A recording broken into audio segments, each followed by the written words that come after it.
Queridos irmãos, dando continuação ao culto que nós prestamos a Deus, nós ouviremos agora a exposição da sua palavra. Quero convidá-los a abrir a Bíblia no último capítulo do livro de Gênesis, capítulo 50.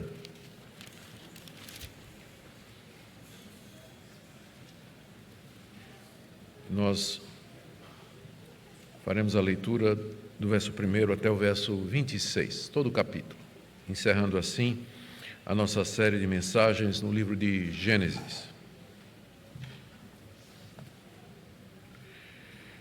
Gênesis 50, de 1 a 26. Então José se lançou sobre o rosto de seu pai, chorou sobre ele e o beijou. José ordenou a seus servos, aos que eram médicos, que embalsamassem o corpo de seu pai. E os médicos embalsamaram Israel, gastando nisso 40 dias, pois assim se cumprem os dias do embalsamamento. E os egípcios ficaram de luto 70 dias. Passados os dias de luto, José falou à casa de Faraó: Se agora encontrei favor diante de vocês, peço que falem aos ouvidos de Faraó, dizendo: Meu pai me fez jurar, declarando: Eis que estou morrendo, sepulte-me no túmulo que abri para mim na terra de Canaã. Agora quero ir e sepultar meu pai, depois voltarei. Faraó respondeu: Vá e sepulte o seu pai, como ele fez você jurar. José partiu para sepultar o seu pai. Com ele foram todos os oficiais de Faraó, os principais da sua casa e todos os principais da terra do Egito, bem como toda a casa de José e seus irmãos e a casa de seu pai. Deixaram na terra de Gósen somente as crianças, os rebanhos e o gado. E foram também com ele tanto carruagens como cavaleiros, e o cortejo foi muito grande. Quando eles chegaram à eira de Atade, que fica do outro lado do Jordão, fizeram ali grande e intensa lamentação. E José pranteou seu pai durante 7 dias. E quando os moradores da terra, os cananeus, viram o luto na eira de Atade, disseram: Como é grande esse pranto dos egípcios! Por isso aquele lugar foi chamado de Abel Mitzraim, fica do outro lado do Jordão. Os filhos de Jacó fizeram como ele lhes havia ordenado. Levaram-no para a terra de Canaã e o sepultaram na caverna do campo de Macpela, que juntamente com o campo Abraão havia comprado de Efron, o heteu, para ser lugar de sepultura. E esse lugar fica em frente a Manri. Depois disso, José voltou para o Egito, ele e os seus irmãos e todos os que o haviam acompanhado para sepultar o seu pai. Vendo os irmãos de José que seu pai já era morto, disseram: É possível que José tenha ódio de nós, certamente nos retribuirá todo o mal que lhe fizemos. Por isso mandaram dizer a José: O seu pai, antes de morrer, ordenou o seguinte: É isso que vocês dirão a José: Perdoe, por favor, a transgressão dos seus irmãos e o pecado que cometeram, porque eles lhe fizeram mal. Agora pedimos que perdoe a transgressão dos servos do Deus de seu pai. Ao ouvir essas palavras, José chorou. Depois vieram também os seus irmãos, prostraram-se diante dele e disseram: Eis-nos aqui, somos seus servos. Mas José respondeu: Não tenham medo, será que eu estou no lugar de Deus? Vocês, na verdade, planejaram mal contra mim. Deus, porém, o tornou em bem, para fazer como estão vendo agora, que se conserve a vida de muita gente. Portanto, não tenham medo, eu sustentarei vocês e os seus filhos. E assim José os consolou e lhes falou ao coração. José ficou morando no Egito, ele e a casa de seu pai, viveu 110 anos. José viu os filhos de Efraim até a 3ª geração, e também os filhos de Maqui, filho de Manassés, os quais José tomou sobre os seus joelhos. José disse a seus irmãos: Eu vou morrer em breve, mas Deus certamente visitará vocês e fará com que saiam dessa terra para ir à terra que jurou dar a Abraão, Isaque e Jacó. José pediu aos filhos de Israel que fizessem um juramento dizendo: Deus certamente visitará vocês. Quando isso acontecer, levem os meus ossos daqui. José morreu com a idade de 110 anos. Eles embalsamaram o seu corpo e o puseram num caixão no Egito. Assim termina o livro de Gênesis, num caixão no Egito. Oremos. Pai querido, nós te damos graças pelo registro dos teus atos salvadores na história. Te damos graças pelo registro da tua fidelidade e do teu amor para com o teu povo. Te damos graças porque sabemos que nós somos os descendentes de Abraão pela fé, e que nós somos o povo com quem o Senhor tem uma aliança, e que teu povo durará para sempre. Mesmo que essa história tenha terminado com um caixão no Egito, nós sabemos que não é o fim. Nós pedimos, Pai, que o Senhor nos oriente agora na interpretação da Tua Palavra, na aplicação dela a nossos corações, que todos os aqui presentes e os que nos seguem sejam abençoados nesta manhã, que Tua Palavra opere poderosamente em cada consciência, ó Deus, cada coração. Abençoa os abatidos, os tristes, os que estão cansados, desanimados. Também fortalece a fé dos duvidosos e encoraja, Senhor, os Teus filhos que nesta manhã se alegram em Ti. É o que nós pedimos em nome de Jesus. Amém. Amém.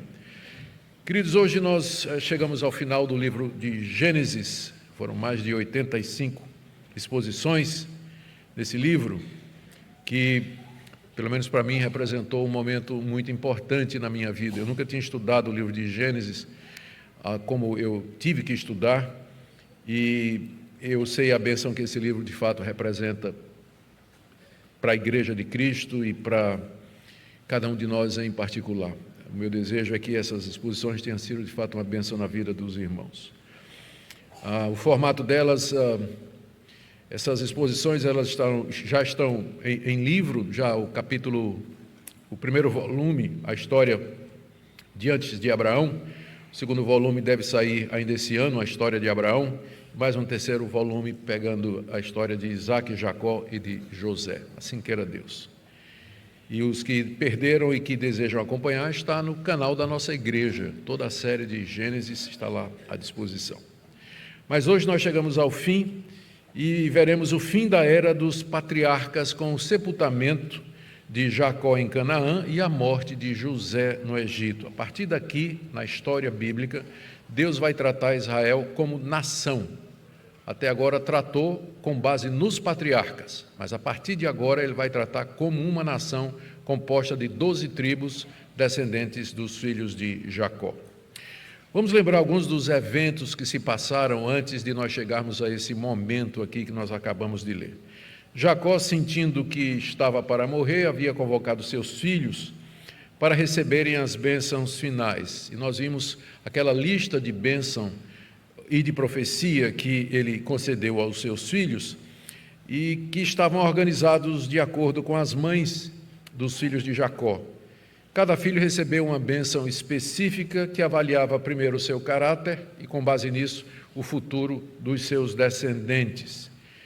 E da lista de bênçãos e profecias, nós destacamos a perda da primogenitura de Rúben, que era o mais velho, depois o julgamento severo sobre Simeão e Levi, por conta da violência contra os moradores de Siquém, a bênção sobre Judá, como aquele de onde viria o rei e o Messias, e a extensa bênção que Jacó deu a José e seus filhos adotados, Efraim e Manassés, filhos de José, que Jacó havia adotado. Depois disso, Jacó dá instruções muito claras, sob juramento, a respeito do seu sepultamento. Ele quer ser sepultado na terra da promessa, na terra que Deus prometeu dar a seu avô e a seu pai, mais especificamente naquela caverna que Abraão havia comprado dos heteus lá em Efron, a caverna de Macpela. Em seguida, Jacó se recolhe na cama e morre, e é assim que termina o capítulo 49. Aqui na sequência nós temos o relato da sepultura, do sepultamento de Jacó e a morte de José, encerrando esse ciclo patriarcal. Vejamos então, em primeiro lugar, a respeito da sepultura de Jacó. Começamos com José ordenando que seu pai seja embalsamado lá no Egito, versos de 1 a 3.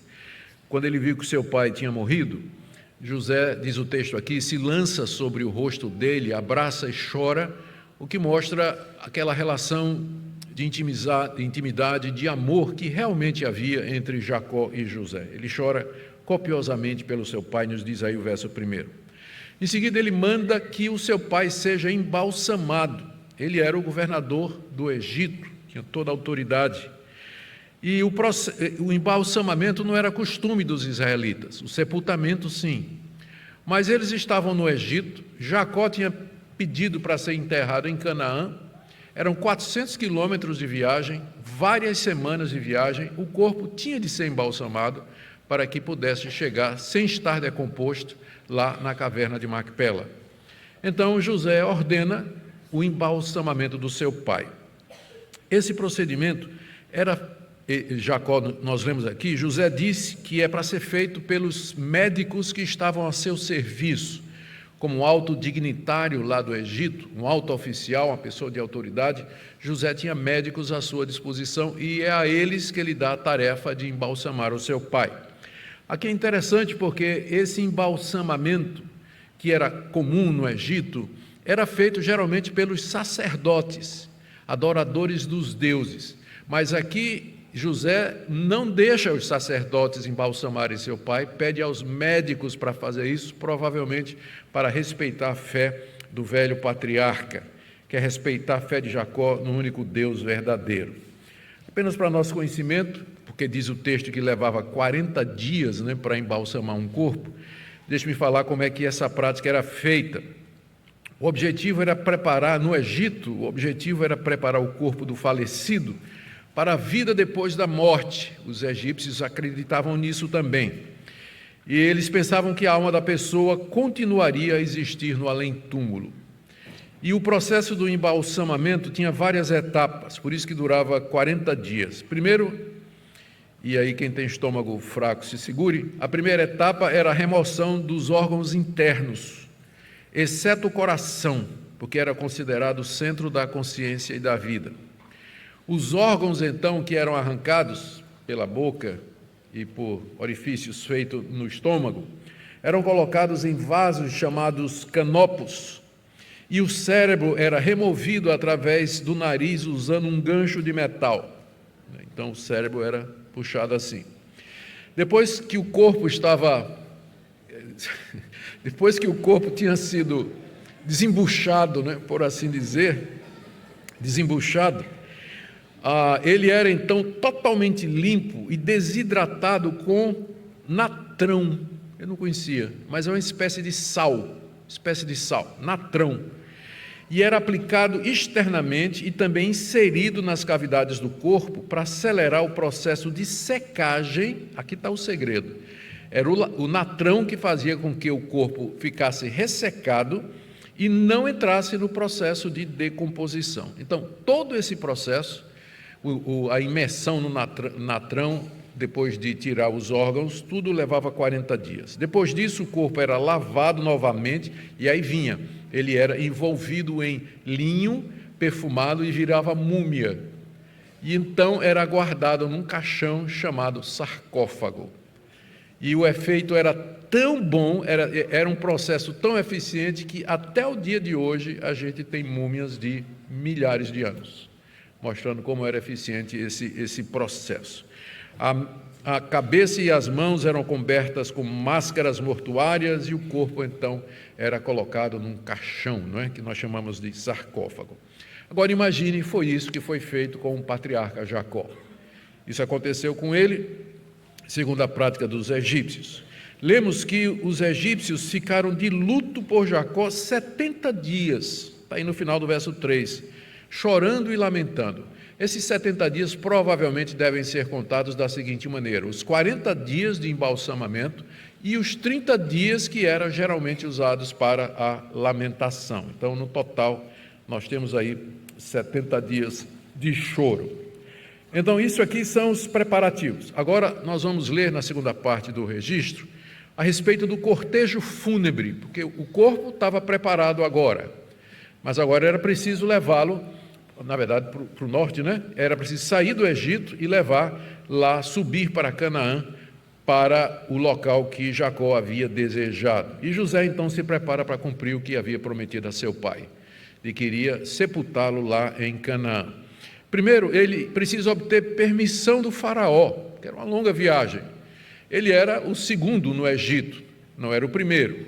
Para sair, ele tinha que pedir permissão. Mas ele faz o pedido através da casa de Faraó, através dos conselheiros de Faraó, dizendo assim: se eu encontrei favor aos olhos de vocês, me façam essa gentileza de permitir que eu vá sepultar meu pai, conforme eu havia dito. Ele provavelmente não queria pedir um favor pessoal a Faraó e vai então através da casa de Faraó, entre os quais ele tinha um prestígio muito grande.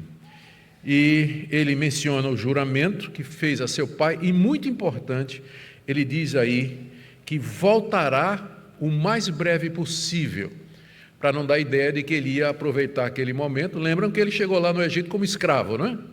Então, na hora que ele pede a Faraó, deixa eu voltar para a minha terra, para enterrar meu pai, a tentação de ficar na terra era grande. Mas ele assegura a Faraó, eu vou voltar para continuar com minhas obrigações, como diz aí o verso 5, não é? Ele tranquiliza Faraó que não vai ficar em Canaã. Bom, Faraó consente com o pedido de José e manda que ele vá cumprir o seu juramento no verso 6. E aqui nós temos um momento profético. O Faraó libertando os filhos de Israel para irem para a sua terra. Isso aqui profetiza o que vai acontecer daqui a 400 anos, quando outro Faraó também vai fazer a mesma coisa, mas debaixo de chibata, não é? Debaixo do juízo de Deus. Esse aqui faz voluntariamente, deixa os filhos de Israel ir e profetiza alguma coisa que vai acontecer semelhante alguns séculos depois. Então José prepara um grande cortejo fúnebre que sai do Egito, subindo para Canaã, levando o corpo de Jacó. Moisés diz que era de fato uma multidão, era um cortejo muito grande. É o maior funeral que nós lemos na Bíblia. Não teve ninguém que foi enterrado com tantas honras, com tanta gente, com tanta pompa, como foi Jacó. Lemos aqui que todos os seus filhos, com suas famílias, à exceção das crianças e do gado, que ficaram em Gósen, acompanharam. As crianças devem ter ficado em Gósen por conta da dureza da viagem e como uma garantia que os israelitas estavam dando a Faraó de que eles haveriam de voltar. As crianças ficaram lá. E devido ao grande apreço que os egípcios tinham por Jacó, particularmente por José, porque foi José o instrumento que Deus usou para salvar o Egito durante o período da fome, vieram também pessoas da elite política e religiosa do Egito. E Moisés menciona 3, que são os oficiais de Faraó, os principais da casa de Faraó e os dignitários do Egito. Então, de fato, toda a nobreza do Egito saiu rumo a Canaã para sepultar o patriarca. E ainda Moisés menciona muitas carruagens e cavaleiros, aí no verso 9. E acrescenta, como eu disse, no verso 9, que o cortejo foi muito grande. Gente, quanta honra e respeito prestados ao patriarca Jacó. Um servo de Deus sendo honrado por um povo que não conhecia o Senhor. Já como um prenúncio daquilo que é o cerne da promessa, de que um dia viria alguém da descendência de Abraão, em quem seriam benditas todas as nações da terra. Quando chegam em Canaã, lemos agora do verso 10 a 11, José e os demais levantam mais uma lamentação, dessa feita no estilo israelita, 7 dias. 7 dias de choro, conforme a prática israelita. E o local da lamentação foi um local chamado a Eira de Atade, que ninguém sabe onde fica. Só o texto diz que era do outro lado do Jordão, mas que pode ser traduzido como perto do Rio Jordão, que provavelmente é a melhor tradução, está aí na NVI, na NVT, algumas traduções mais modernas já trazem próximo do Rio Jordão.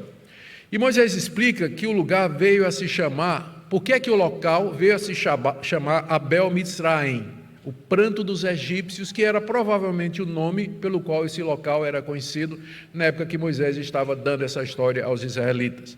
O nome foi dado pelos cananeus que moravam naquela região, que viram chegar todo aquele cortejo, toda aquela multidão de egípcios, não é? Chorando por um corpo durante 7 dias. Eles disseram: quão grande é esse lamento dos egípcios, que é o que a palavra Abel Mitzraim significa. Aqui nós temos uma das muitas vezes em que algum evento é contado para explicar um costume local ou o nome de um lugar e assim por diante. Não é? Na época que Moisés estava contando essa história para os israelitas, 400 anos depois, esse local já não se chamava mais Eira de Atad, mas Abel Mitzraim, e Moisés está explicando por quê. Em seguida vem o sepultamento. O corpo foi colocado na caverna, nós lemos agora do verso 12 a 14, que é a mesma caverna onde já estava Abraão e Sara, Isaque e Rebeca, e onde Jacó já tinha sepultado Lia, a sua primeira esposa. Isso tudo foi feito conforme José tinha garantido a Faraó, e depois disso, eles voltaram, diz o verso 14, todos voltaram para o Egito, fizeram o caminho de volta para baixo, não é? É interessante, a fome havia passado, a essa altura os 7 anos de fome já tinham passado, mas provavelmente as consequências econômicas ainda se faziam sentir. A gente sabe que uma crise dessa ela não acaba, né, na hora, né? Ela tem efeitos, né, que se perpetuam.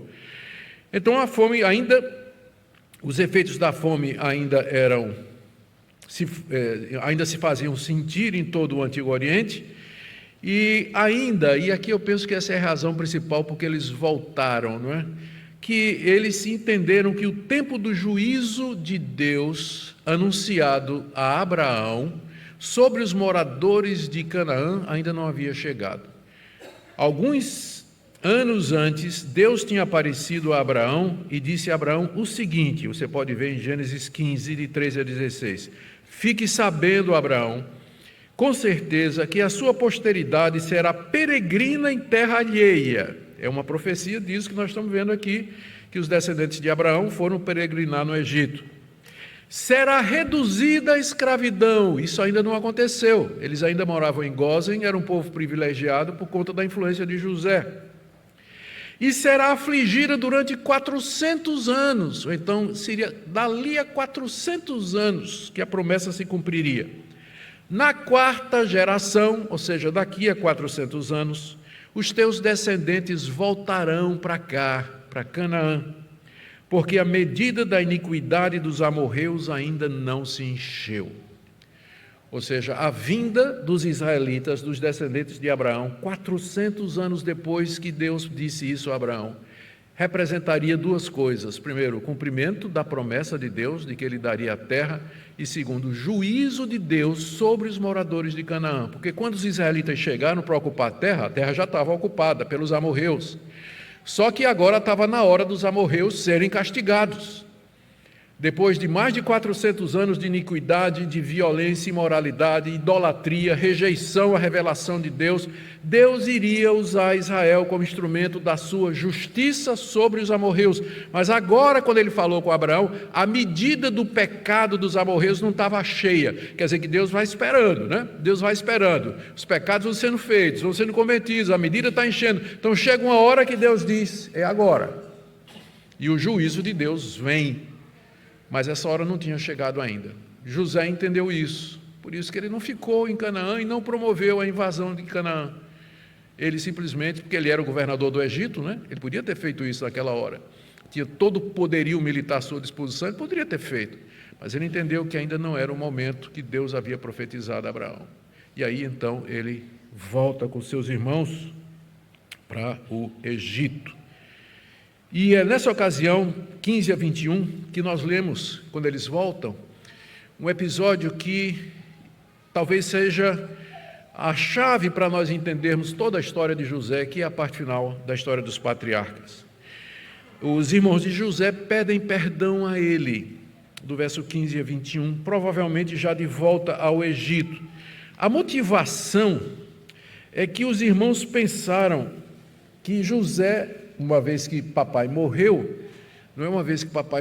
José agora ia retaliar o que é que os irmãos tinham feito com ele. Eles estavam conscientes de que realmente eles tinham feito muito mal contra José. E quando a gente relê a história, a gente lembra, eles tinham jogado José em uma cisterna, pensando em matá-lo, jogado num poço, pensando em matá-lo depois.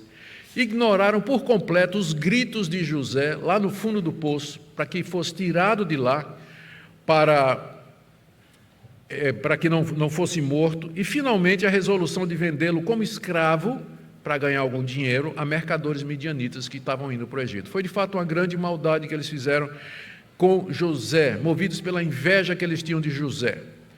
Diante de tudo isso, era natural eles pensarem que José guardava rancor contra eles, pelo que eles haviam feito, quando ele era um menino de 13, 14, 15, talvez 16 anos de idade. E agora que Jacó tinha morrido, e agora que José tinha todo o poder no céu e na terra, por assim dizer ali, eles pensaram que nada impediria José de se vingar agora dos seus irmãos, como naturalmente muitas pessoas fariam, não é? No lugar de José, ou como muita gente passa a vida toda esperando a oportunidade para se vingar dos seus inimigos, não é? Então era natural que ele dissesse: agora acabou, né? Agora é a nossa vez de pagar.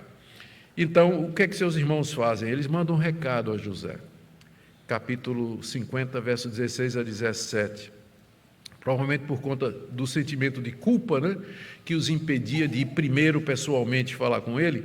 Então manda mensageiros, e eles mandam dizer, estou lendo aqui do verso 16 e 17, eles mandam dizer a José que antes de morrer, Jacó tinha feito um pedido. Esse pedido não está em lugar nenhum e a gente não sabe se é verdade ou não. Mas vamos tomar por um momento, vamos apenas como uma hipótese de trabalho, que os irmãos de José estão dizendo a verdade.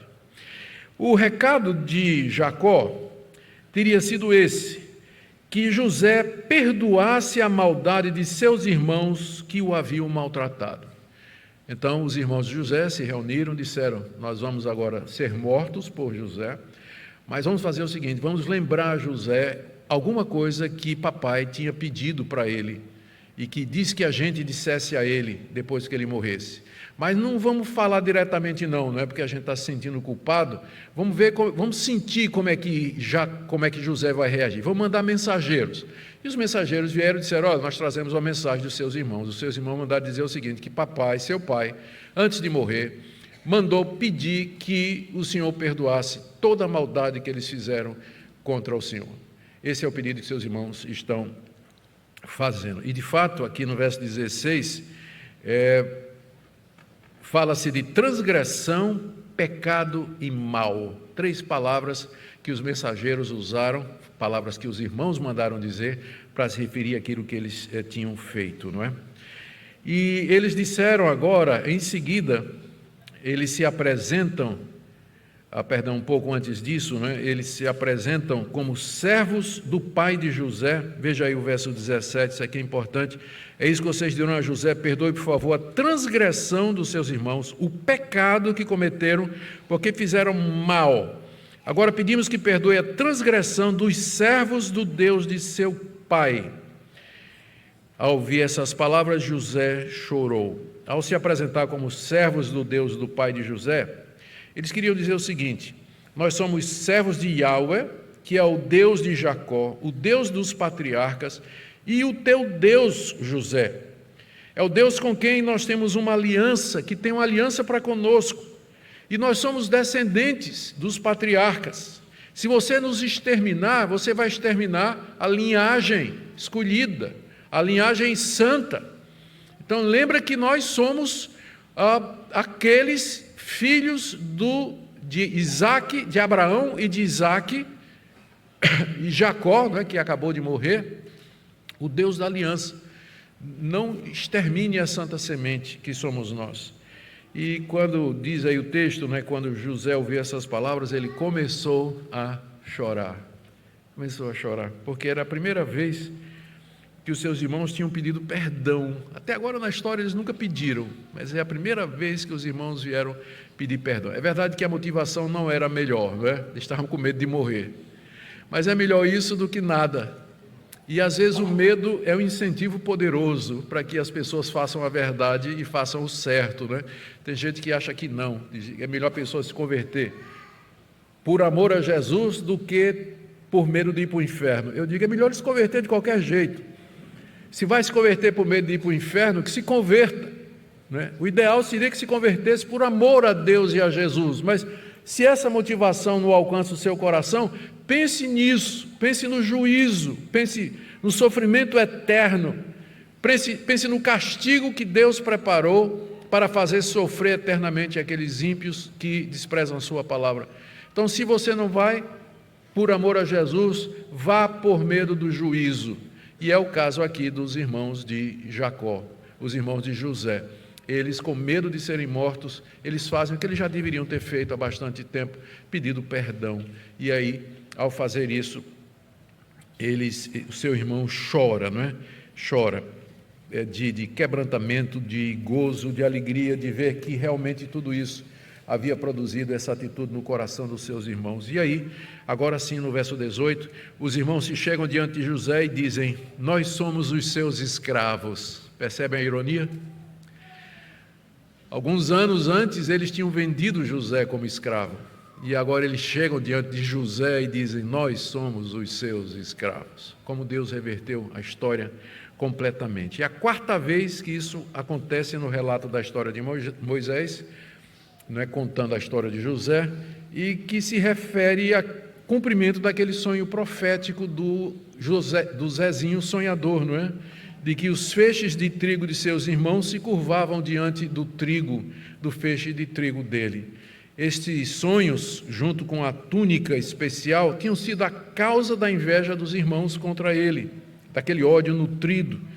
Mas eram sonhos que vieram de Deus, eram sonhos proféticos e que agora estavam se cumprindo, quando seus irmãos se ajoelham diante dele pela quarta vez, dizendo: somos teus escravos, pedimos o teu perdão. A resposta de José é, como eu disse, provavelmente a chave para a gente entender como ele lidou com toda essa situação. Vejam a reação de José diante dos seus irmãos culpados, merecedores de castigo, que tinham feito um mal contra ele, e que seria natural José guardar rancor e esperar uma oportunidade de pagar o mal com o mal, de se vingar. Olha a resposta do crente. Primeiro, eles não deveriam temer qualquer retaliação da sua parte. Verso 19, não tenham medo. Vocês estão com medo de que eu vá fazer alguma coisa contra vocês, de me vingar? Não tenha medo. Segunda resposta do crente, a vingança cabe a Deus. Será que eu estou no lugar de Deus? Ao Senhor pertence a vingança, diz o livro dos Salmos, repetido por Paulo em Romanos capítulo 12. Ao Senhor pertence a vingança, não a mim, não a mim. Eu sou um homem como vocês, não estou no lugar de Deus para fazer justiça e juízo contra vocês. A terceira resposta do crente, verso 20: vocês, na verdade, planejaram mal contra mim, porém Deus o tornou em bem, para fazer como estão vendo agora, que se conserve a vida de muita gente. Eu quero sugerir aqui uma alteração na tradução. Vocês, na verdade, intentaram o mal contra mim, Deus, porém, o intentou em bem, porque é a mesma palavra no hebraico. Eu não sei porque é que os tradutores mudaram. Mesma palavra no hebraico. Vocês, na verdade, intentaram o mal contra mim, Deus, porém, intentou em bem. Ou seja, a tradução do jeito que está, dá a impressão de que Deus aproveitou a oportunidade. Deus viu que os irmãos de José tinham feito uma coisa errada e Deus disse: não, eu vou aproveitar a oportunidade para fazer uma coisa boa. E essa é a ideia de muitos crentes, não é? Deus fica esperando as decisões dos crentes ou das pessoas, e aí a partir das decisões das pessoas é que Deus então resolve tomar as decisões dele. Mas não é isso que o texto está dizendo. Vocês tinham planejado o mal contra mim, mas na verdade Deus já tinha planejado o bem desde o começo. E com isso o crente vê a mão de Deus por detrás das circunstâncias. Nós não somos guiados por decisões humanas aleatórias que Deus então, às vezes tomado de surpresa, é obrigado a agir para remediar, consertar, remendar, como se esse fosse o trabalho de Deus, vir atrás de nós para limpar nossa sujeira e para pegar as decisões erradas e transformar em bem. Não, esse não é o Deus da Bíblia. Nosso Deus é o Deus soberano sobre as nações, sobre todas as coisas, sobre as ações das suas criaturas, inclusive. Vocês intentaram o mal, mas na verdade Deus tinha intentado o bem desde o início, para a preservação da vida, como vocês estão vendo. Tudo aquilo aconteceu porque era a maneira, ou foi a maneira que Deus determinou pela qual eu me tornasse governador do Egito e garantisse a segurança da semente santa e a salvação de nações inteiras, como vocês estão vendo agora. E outra vez ele diz, no verso 21, portanto, não tenham medo. E a quarta resposta do crente, eu sustentarei vocês e os seus filhos, já que os efeitos do período de fome ainda não tinham passado. Eis o crente, eis o servo de Deus, diante da injustiça, diante do erro, diante do mal que ele sofre, diante da opressão, diante da maneira errada com que ele foi tratado. Estou eu no lugar de Deus? Vocês podem ter intentado o mal contra mim, mas Deus intentou o bem. E é assim que ele vê a vida. E é por isso que ele passa pela vida sem uma crítica, sem reclamação, sem mágoa contra Deus, perdoando os seus inimigos. Porque essa é a maneira correta de olhar a realidade que nós aprendemos aqui. E dessa forma ele tranquiliza seus irmãos. Diz aí, olha, ao final do verso 21, José os consolou. José os consolou e falou ao coração daqueles que tinham feito todo esse mal contra ele. Isso é o procedimento que nós temos que ter com aqueles que nos detestam e que nos fazem mal. E perdoá-los, falar ao coração, dizer, não tenha medo. O texto termina agora com a morte de José, de 22 a 26. Os israelitas, diz aí o verso 22, continuaram no Egito. Como eu disse, ainda não tinha chegado o tempo da medida da iniquidade dos amorreus. Então, eles permaneceram no Egito, onde ficarão 400 anos.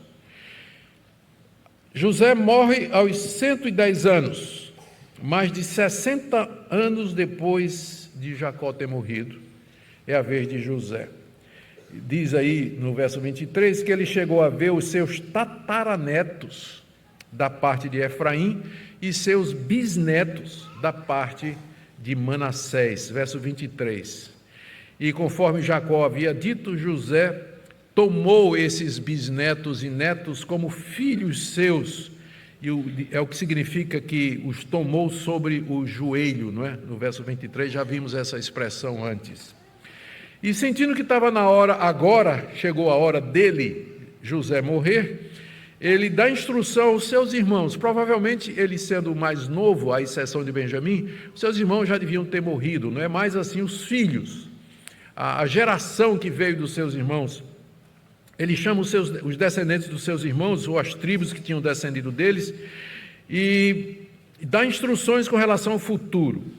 Primeiro, ele profetiza o êxodo. É a segunda vez no livro de Gênesis que o êxodo é profetizado. A primeira, Abraão, eu já citei, que Deus haverá de visitar o povo, vai tirá-los.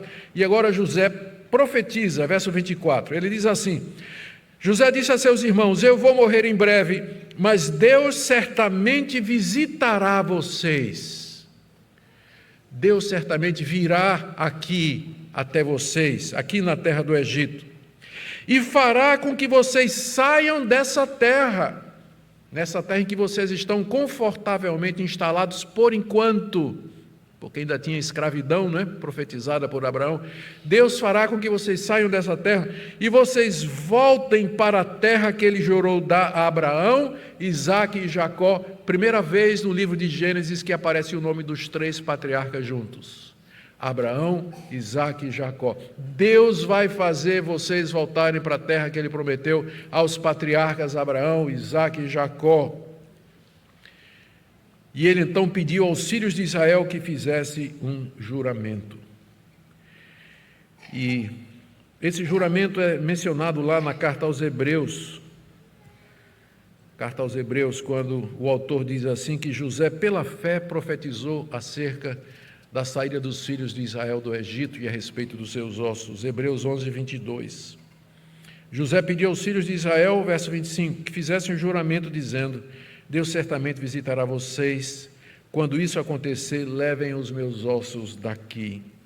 José viu que isso aconteceria no futuro, ele já teria morrido, seus ossos estariam lá no Egito, à semelhança passaria pelo processo de embalsamamento, como passou o seu pai, mas ele viu pela fé que Deus haveria de tirar o seu povo da terra do Egito e levá-lo para a terra prometida, como seu pai havia dito e pedido que fosse enterrado lá. Então ele pede aos seus irmãos: quando isso acontecer, levem os meus ossos daqui. Levar para Canaã, ele não diz para onde, não é? Exatamente para onde. E pede que eles façam um juramento solene sobre isso, um juramento que passou, de fato, de geração para geração, porque cerca de 400 anos depois desse episódio, o êxodo aconteceu. Deus visitou os israelitas que eram escravos a essa altura. Havia subido um faraó que não conhecia José, escravizou os filhos de Israel. Deus veio através de Moisés, tirou Israel do Egito, e diz lá em Êxodo, capítulo 13, verso 19, que Moisés levou os ossos de José quando saíram do Egito. E nós lemos lá em Josué 24, 32, que depois de conquistar a terra, Josué e os israelitas enterraram os ossos de José em Canaã. Só que não foi no mesmo lugar dos seus pais, mas foi em Siquém, que é Canaã, do mesmo jeito. Então, após essas instruções, José morre, diz aí o verso 26. Tinha 110 anos, ele tinha servido Faraó 80 anos. E o livro de Gênesis termina com José, o último patriarca morto, embalsamado num caixão no Egito, longe da terra da promessa. José morreu com a idade de 110 anos, eles embalsamaram o seu corpo, puseram no caixão no Egito. É assim que termina o livro de Gênesis. A era do patriarca, ou dos patriarcas, tinha acabado. E assim, prepara o caminho para o que vem em seguida, o livro de Êxodo, e a saída de Israel do Egito para Canaã, sob a liderança de Moisés. Amém? Que modo triste de terminar um livro, não é? Embalsamado num caixão no Egito. A gente tem que continuar, não é? Temos que continuar.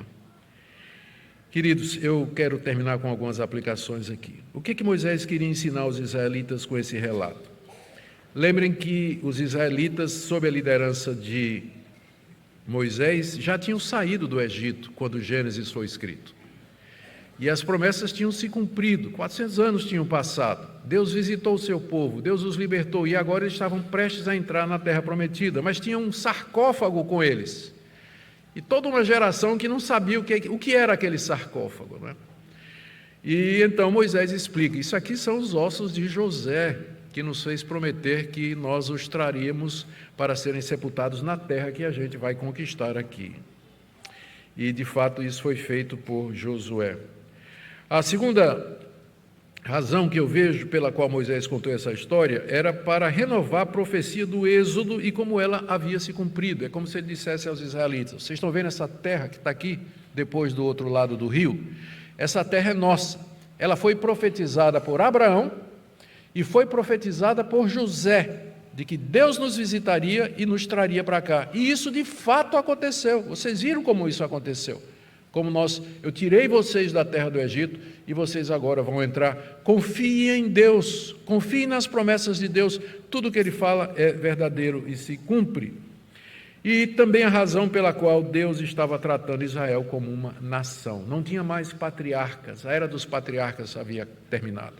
A partir daqui, quando a gente lê o livro de Êxodo, Levítico, Número, Deuteronômio, vamos entrar no período dos juízes, período da monarquia, não tem mais patriarcas, o período deles terminou, o que mostra que Deus, embora sempre seja o mesmo, Ele lida com o seu povo de maneiras distintas, dependendo da história. Teve a era dos patriarcas, teve a era dos juízes, dos reis, depois vai ter a era dos apóstolos e assim por diante. Às vezes as pessoas querem que Deus sempre faça a mesma coisa, da mesma forma, em toda a época. Não confunda que Deus é o mesmo com a mesmice de Deus. Deus não tem mesmice. Ele é livre para atuar na história, em épocas diferentes, usando pessoas distintas, para realizar propósitos diferentes. Eu digo mais isso para o pessoal que costuma ler a Bíblia sem ter essa sensibilidade para o caráter progressivo da revelação de Deus e como Ele, através da história, age de maneira diferente. E o que nós podemos aprender hoje? Uma lição para nós, especialmente pensando que vamos celebrar a ceia do Senhor em seguida. Primeiro, a soberania de Deus em conduzir a história conforme seus planos. É o mesmo Deus, Ele continua no comando do universo, fazendo tudo cooperar para que a sua vontade seja feita, inclusive através das decisões livres de suas criaturas. Como José corretamente interpretou o que tinha havido, o propósito soberano de Deus estava por detrás de tudo o que tinha acontecido. E isso deu condições a José de perdoar os seus irmãos e tomar a decisão correta. E o maior exemplo disso que nós estamos fazendo, de que as pessoas intentam o mal, mas Deus intenta o bem, é o ódio dos fariseus por Jesus, a traição de Judas, a indiferença de Pilatos, tudo isso contribuindo para a crucificação de Jesus, que veio a ser o meio pelo qual Deus intentou o bem, planejou o bem de milhões de pessoas eternamente. Esse é o nosso Deus. Esse texto também, foi uma das coisas que tocou o meu coração, aponta para a dignidade do corpo humano. Porque toda essa preocupação com o corpo é porque nós cremos na ressurreição. Por que queria ser enterrado em Canaã? Porque para nós um caixão não é o fim, o sarcófago não é o fim.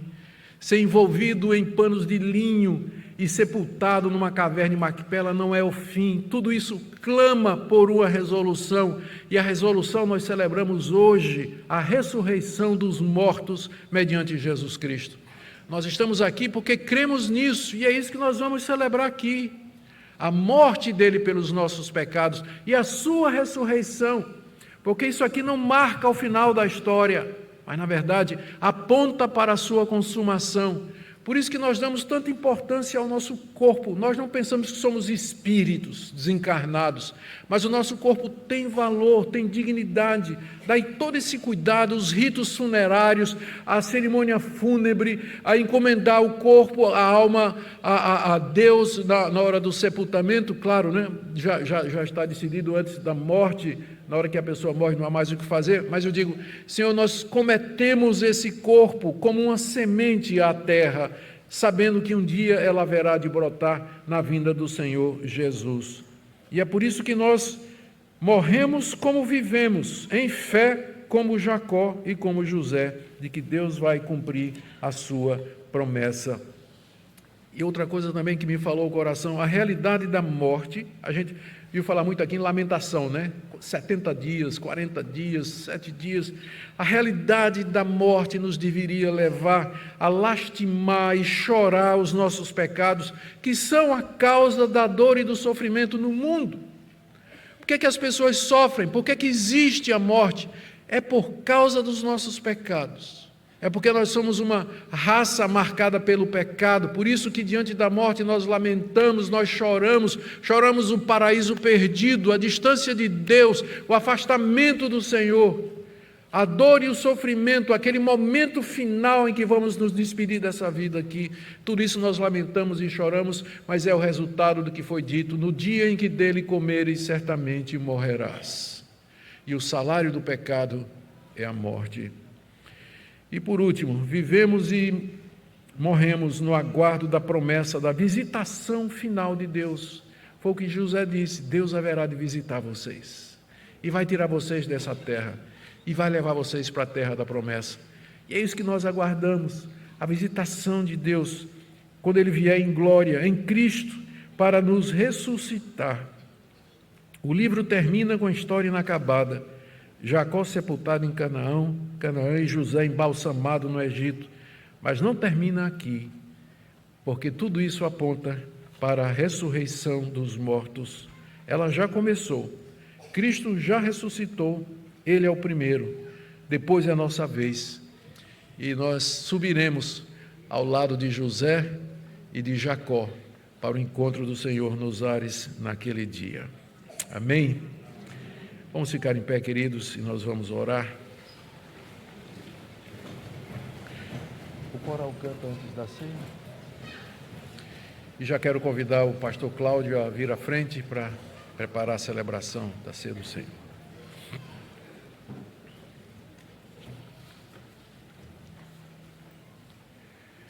Te damos graças, ó Deus, pela Tua palavra, porque ela renova a nossa fé, a nossa confiança. Ela nos ensina de que maneira nós devemos viver aqui nesse mundo enquanto aguardamos ou a Tua vinda, quando seremos transformados, ou a nossa vez de morrer. E queremos morrer como vivemos, pela fé, confiantes nas Tuas promessas, sabendo que o caixão não é o fim, não representa o nosso fim. Pedimos ao Senhor que Tu fortaleças a fé do Teu povo e agora, quando vamos celebrar a ceia, nós sejamos todos edificados, nos alimentemos do Senhor Jesus, através de cuja morte, sofrimento e ressurreição a nossa fé é possível.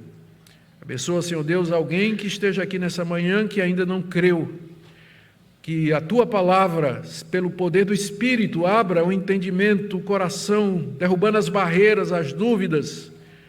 Oramos pelos filhos dos crentes que estão em dúvidas, que talvez emocionalmente já se desligaram da igreja, do cristianismo. Ó Deus, traze-os de volta. Nós oramos pelas nossas crianças que ouviram essa palavra e que entenderam muito bem, que desde cedo o temor do Senhor, o amor a Deus esteja em seus corações. É o que nós pedimos, ó Pai, por amor de Jesus, por quem todas as bênçãos vêm. Amém.